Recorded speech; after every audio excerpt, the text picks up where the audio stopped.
Hi, Michaela. Hi, Steve. Well, today we're going to talk about the imprints that influence the way we behave and experience relationship. And we actually have a couple of retreats coming up this year, specifically on this theme, residential retreats, one in Portugal, one in Australia. So perhaps we could discuss these themes today: lineage, love, and liberation. Yeah, let's talk about that a bit because there is, major influences on whom we pick and how we behave in relationship. And some of those are better known than others. So I think it's worth kind of giving a bit of an overview on what goes where and how can people work with it or even find out what they have going on. But I do want to say the dates because we are talking about these retreats are Portugal, in the Odemira region of Portugal, which is a most gorgeous place, March 6 to 11. And Venus Bay, also a gorgeous place, April 17 to 21st. And of course, you can find all the details on the website, and we'll post them also below in the comments. So let's talk a little bit about the different influences. So in the way that we're working with it in general, in sessions as well as in these retreats, is we can look at the different influences that imprint on us. And of course, in recent years, a lot more has been talked about that because, of course, the fads of therapy always bring out certain things, right? We were all into trauma, then we were all into attachment theory. And so there's these different things that people know about, but there's a bigger picture. And the bigger picture is essentially that we have ancestral patterning, we have parental patterning or familial patterning, we have previous relational patterning, and then a subcategory of previous relational patterning is sexual imprints. And all of those influence whom we pick and how we pick. So the first thing to talk about, because that's what most people know about, because that's also what happens when you go to therapy and you look at family of origin, or you look at attachment patterns, right? We look at parental imprints. And there is, of course, attachment patterns. And I think it's important to say that attachment theory was really for early childhood development, and it's been kind of somewhat hijacked towards diagnosing people in their adult years as to why they don't have relationships the way they think they should have relationships. And there is some truth to it, but also that's not the entire lens, because that's only one of many lenses. And I think it's really important when we look at things like relationships, where there's so much at stake and there's so much at play, that we don't just reduce it down to one lens, like attachment, you're anxiously attached, or the old "you're not feminine enough" or whatever. It's not as simple as just one size or one lens fits all. It's these complex patterns that play themselves out. But once you understand how they play themselves out, you can actually work with them quite effectively. So when we look at parental imprints, what we're really looking at is not only how did you attach as a child to your mother and how does that affect your life, but we're also looking at two different aspects of what we see from those who raise us. And for most of us, that's our parents or step-parents or adoptive parents. For some people, it's different. But essentially, the ecosystem we are born into is the ecosystem we calibrate to. And that means on one end that we essentially assimilate how our parental figures do relationship. We see certain things and we observe certain things, the way they interact, but also, of course, it's how we interact with them. And there's a really interesting piece there, because for most people, when they individuate, meaning when they understand that they are separate human beings that have somewhat free will and can say no, which is what you often hear when children individuate, then what happens is that when you kind of go to that place where you understand there's you and there's your parents, in that interaction, often things start to happen. For instance, you form belief systems around who you are based on your parents' behavior. And you also form love imprints based on your parents' behavior. So one of the classic examples here is, let's say, if your parents are very distracted and very busy, or your parents are alcoholics or drug addicts or things like that, they're very absent, and you don't get a lot of attention. And then when you act out, you get attention by being reprimanded or suddenly fixed or given, a lot of attention, maybe negative attention. You'll come to understand that your behavior produces what to you is love, which is maybe negative attention or criticism or sudden focus on you. And so these love imprints build themselves in our nervous system, where we go, oh, that is love.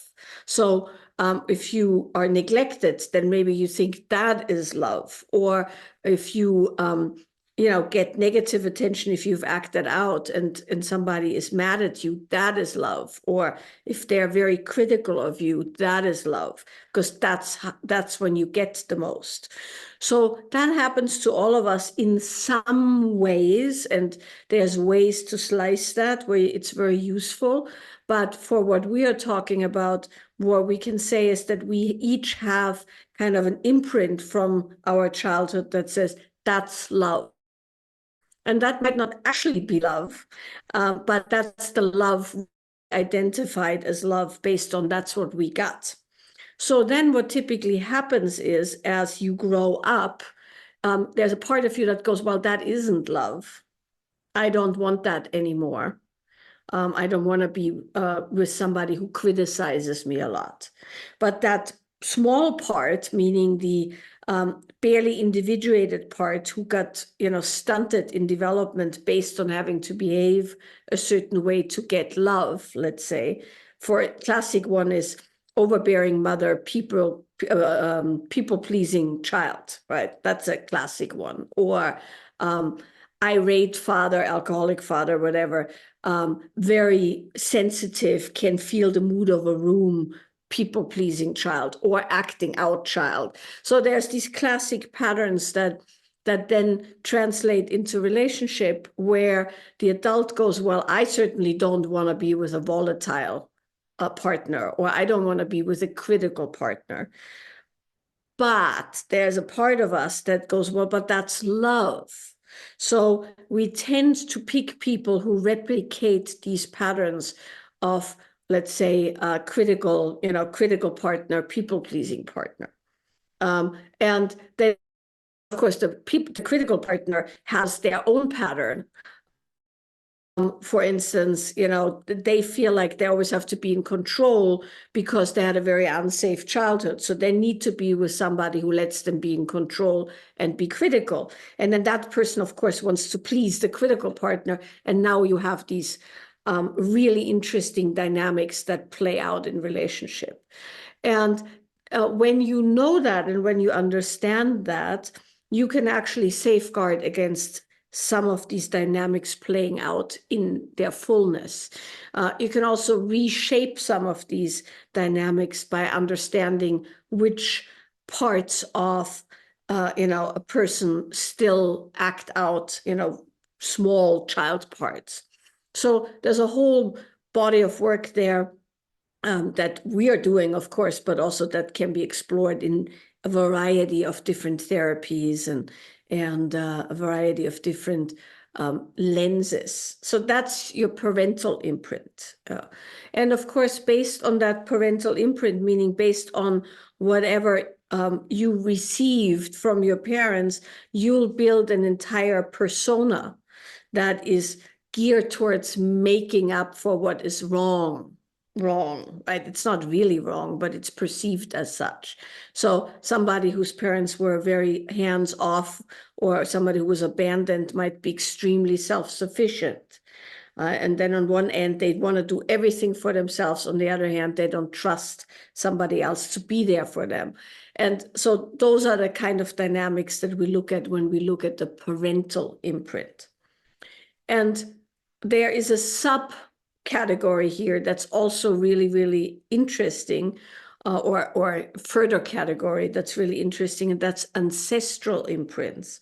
And so ancestral imprints run in the realm of, on one end, epigenetic aspects, where certain traumas and certain behaviors are passed down on the methylated chains of around the DNA, meaning it's information that turns on and off gene expression based on our ancestry.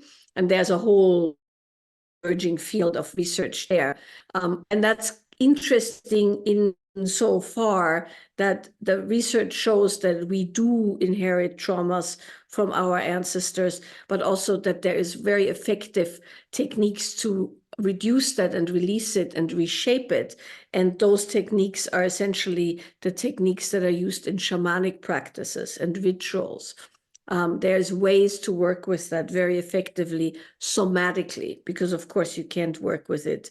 You can go on a massive fact-finding mission 6 generations back, but it's much easier to work with that somatically as well as, let's say, archetypically, or is it archetypically?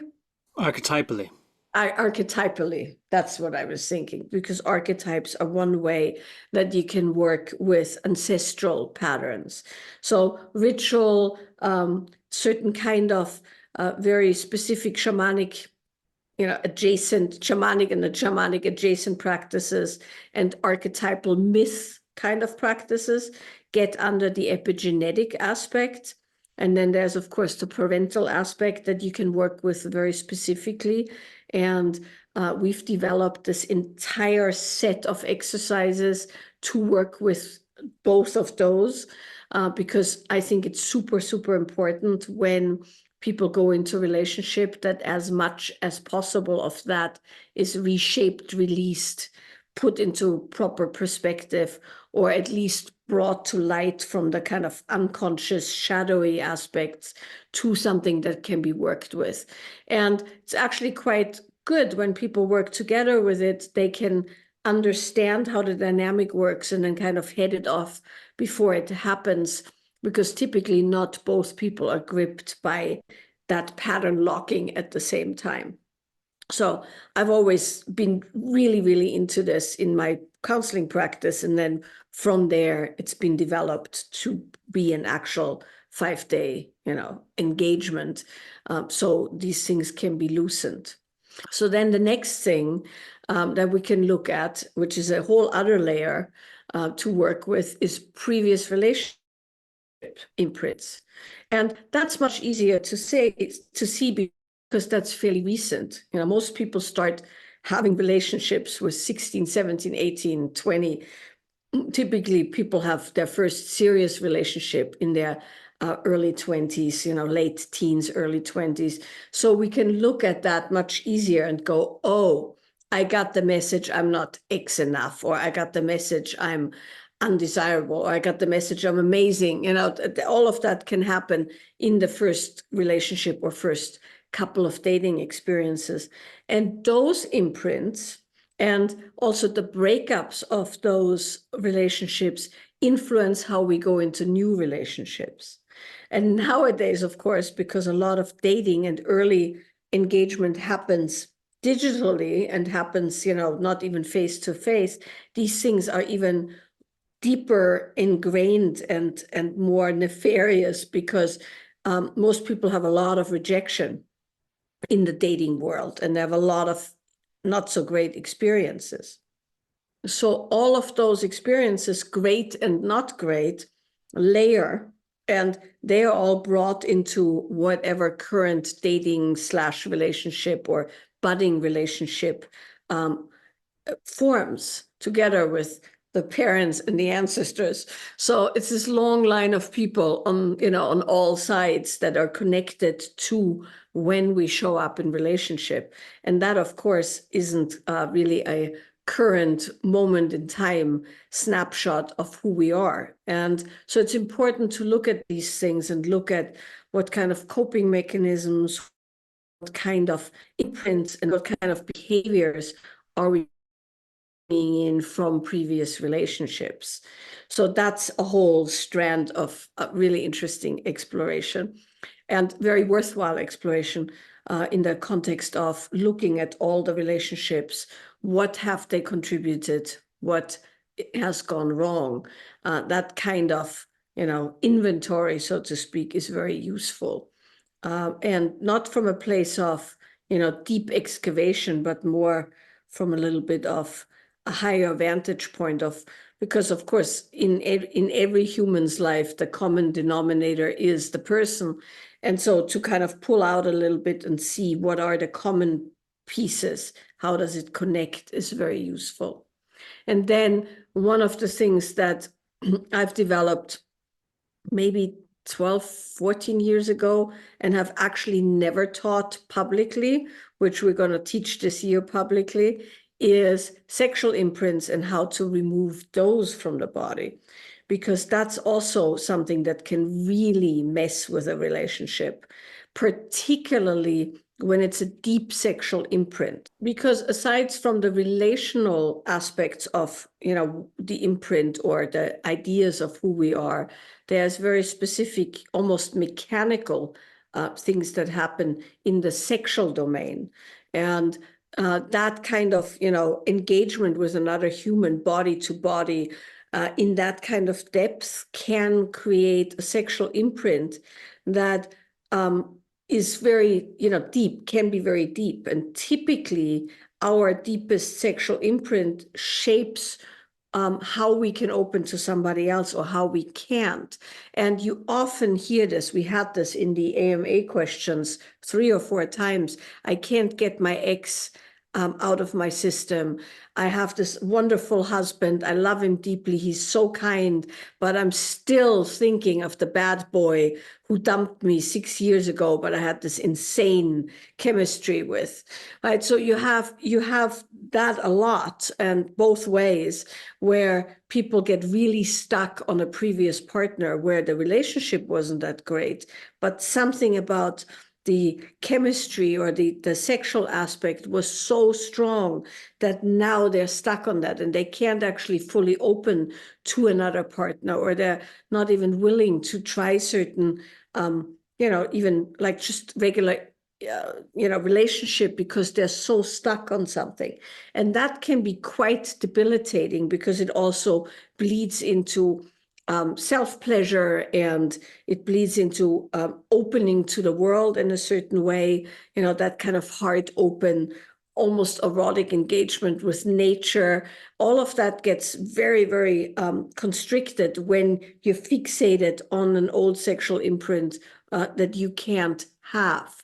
And so it's very worthwhile reshaping and reorienting those imprints, even if you're still with that partner, so that your attention isn't so focused on that thing and that person, regardless if they're around or not, and much more focused on a wider, let's say, more devotional, a disposition. So that's also a whole field of inquiry that can be worked with dramatically, as well as with, practices and rituals. And all of those, and that's why I'm saying it's not as easy as just one lens, all of those in each human make this very unique shape that is kind of the relational makeup. And when you understand those shapes and when you understand the different influences, they are not the unconscious drivers of whom you're picking next or whom you're not picking. And also not the unconscious driver of discontent or feeling you're not in the right relationship, or all of those kind of things that happen routinely.